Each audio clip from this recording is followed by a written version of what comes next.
Of all the defensive buildings in Clash Royale, only one has appeared in every single World Championship final since 2020. Not the cannon, not the Tesla, not the bomb tower, the Inferno Tower, 5 elixir, 4-second windup, then a beam of accelerating fire that scales from a slow burn to enough damage per second to melt any tank in the game. The Inferno Tower is the most controversial defensive card in Clash Royale history, the most respected, and quietly, the most consequential card in the competitive meta. This is the story of why the Inferno Tower wins tournaments and why most players never learn how to use it. The Inferno Tower was added to Clash Royale in 2016 as a response to a single problem tank decks. The early meta of Clash Royale was dominated by Giant, Royal Giant, and Lava Hound pushes that walked across the arena dealing massive tower damage if not stopped. Existing defensive options at the time were not strong enough. Cannon hit too soft, Tesla had too short a range. The community asked Supercell for a hard counter. The Inferno Tower was the answer. A defensive building that did almost no damage in the first second of attack, but scaled to over 500 damage per second by the third second, which was enough to one-shot most tanks before they reached the bridge. The card immediately changed the meta. Within a month of release, every tournament deck included it. Pros stopped running Lava Hound. Tank decks lost win rate by double digits. The community erupted. Half the player base celebrated the Inferno Tower as the savior of the defense game. The other half called it broken. Supercell, watching the data, made the first of what would become many balance adjustments to the card. They added a reset mechanic. Any unit hit by Ice Spirit, the Zap spell, the Electro Wizard, the Bandit, the Royal Ghost, or any other reset card would force the Inferno Tower's beam to restart from 0 damage. This single change reshaped how the entire game was played for the next decade. The reset mechanic transformed the Inferno Tower from a brute force counter into a skill check. Players who could time their reset spells correctly could push tanks past the Inferno. Players who could not have their pushes melted instantly. The Inferno Tower stopped being a card you placed and forgot about. It became a card that demanded active piloting, prediction, and reading the opponent's deck. By 2018, the divide between casual players and competitive players in Clash Royale was largely a divide between players who understood Inferno Tower interactions and players who did not.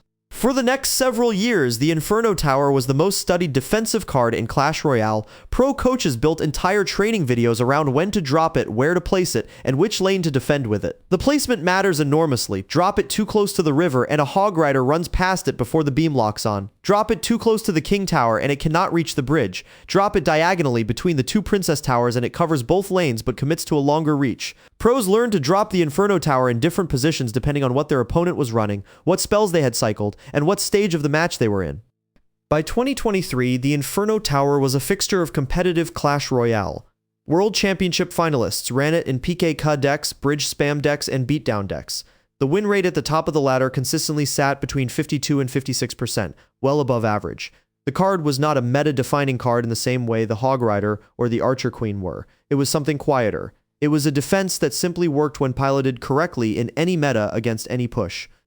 The Inferno Tower is also one of the few cards in Clash Royale that has been buffed and nerfed in roughly equal measure. Supercell adjusts its hit points, its damage scaling, its activation delay, and its lifetime nearly every season. The card has gone through more than 15 balance changes since release. None of them have ever taken it out of the meta for more than a single season. Like the Hog Rider, the Inferno Tower has become a constant. It adapts to whatever the meta demands. What makes the Inferno Tower fascinating from a design perspective is that it is one of the only cards in the entire game whose strength depends directly on the player's micro skill. The Hog Rider is good in any hands. Skeletons defend regardless of who plays them. The Inferno Tower in unskilled hands is a 4 elixir deficit waiting to happen. In skilled hands, it is the difference between winning and losing a world championship match. No other card in the game has that range of outcome variance per player skill level. The card is also responsible for several of the most iconic tournament moments in Clash Royale history. In the 2023 World Championship Final, a single perfectly placed Inferno Tower stopped a Royal Giant push that would have ended the match. In 2024, a player named Mohamed Light won an entire elimination round by chaining 3 Inferno Towers across 2 minutes of double elixir time, eventually breaking his opponent's elixir economy. In 2025, the World Championship Grand Final featured an Inferno Tower placement so creative that casters spent the next hour analyzing it on stream. The card produces moments, it rewards practice, and it punishes laziness.